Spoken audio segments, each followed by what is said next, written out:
స్తోత్రమెస్సయ్య. ప్రియమైన దేవుని బిడ్డలారా, క్రీస్తునామములో మీ అందరికీ సమాధానం కలుగునుగాక. ఆమేన్. ప్రతి దినము దేవుని వాగ్దానం అని ఆత్మీయ చక్కటి కార్యక్రమంలో మిమ్మల్ని ప్రేమపూర్వకంగా ఆహ్వానిస్తున్నాను. దేవుని బిడ్డలారా, ఎలా ఉన్నారు? బాగున్నారా?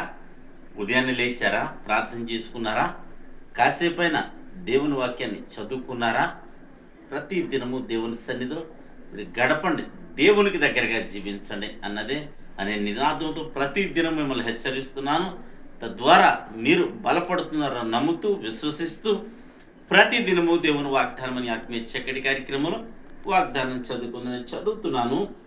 సామెతల గ్రంథము 3వ అధ్యాయము 23వ వచనం. అప్పుడు నీ మార్గమున నీవు సురక్షితముగా నడిచెదవు, నీ పాదము ఎప్పుడునూ తొట్టిల్లదు. దేవునికి స్తోత్రం. ఇక్కడ దేవుడు ఏమంటున్నాడంటే, దేవుని వాక్యం ఏమని సెలవిస్తుందంటే, అప్పుడు నీవు నీ మార్గమున సురక్షితముగా నడిచెదవు అని వాగ్దానం చేస్తున్నాడు.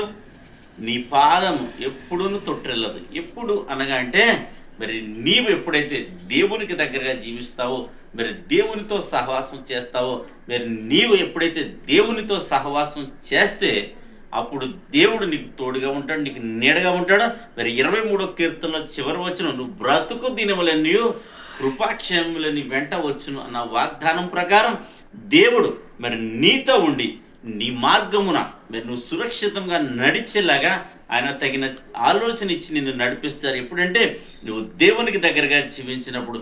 అలా జీవించిన క్రమంలో మరి నీ ఎప్పుడు కూడా అనేకమైన శ్రమలు రావచ్చు, ఇబ్బందులు రావచ్చు, మరి వ్యాధులు రావచ్చు, మరి నిందలు, అవమానాలు, పోరాటాలు అనేకమైనవి నీ జీవితంలో ఉండొచ్చు. అయితే ఏదొచ్చినప్పటికీ కూడా నీవు ఎప్పుడూ తొట్టిల్లవు అని వాగ్దానం చేస్తున్నాడు కనుక మరి దేవునికి దగ్గరగా జీవించండి. వాగ్దానం మీ సొంతం అని మీకు తెలియచేస్తూ దేవుడి మాటలు దీవించునుగాక. ఆమెను ప్రార్థన చేసుకుందాం. స్తోత్రము తండ్రి, వందనాలు యేసయ్య. ప్రతి దినము దేవుని వాగ్దానం అని ఆత్మీయ చక్కటి కార్యక్రమంలో విధిస్తున్న వాగ్దానాలను బట్టి స్తోత్రాలు. ఈ వాగ్దానాలు మా జీవితంలో నెరవేరాలంటే తండ్రి నీకు దగ్గరగా జీవించడానికి కృపణాన్ని గ్రహించమని ప్రార్థిస్తున్నాను. సమయంలో తండ్రి ఎంతమంది నాయన ఆయా వ్యాధులతో, రోగాలతో, బాధలతో ఉన్నారు ప్రభా. హాస్పిటల్స్లో వెంటిలేషన్ మీద ఐసీయూలో ఉన్నవారిని ప్రతి ఒక్కరిని మీరు కనికరించండి తండ్రి, కృప చూపించండి ప్రభా. యాక్సిడెంట్లు పాలే ప్రభా, గాయాలతో ఉన్న బిడ్డల్ని మీరు దర్శించమని ప్రార్థిస్తున్నాను తండ్రి. ఇంకా ఎంతమంది ప్రజలు ఏ పరిస్థితుల్లో ఉన్న తండ్రి, నీ వారి పట్ల నీ కృపనుంచమని, స్వస్థత మీరు దయచేయమని ప్రార్థిస్తున్నాను. అలాగే తండ్రి సమయంలో నాయన ఎవరైతే ప్రభా మ్యారేజ్ డే, బర్త్డే జరిపించడం బిడ్డలందరికీ క్షేమాన్ని, సమాధానాన్ని సంవత్సరం అంతా దయకిరీటం ఉంచమని ప్రార్థిస్తున్నాను. అలాగే తండ్రి నిందలు, అవమానాలు, పోరాటాలు ఎంతమంది నాయన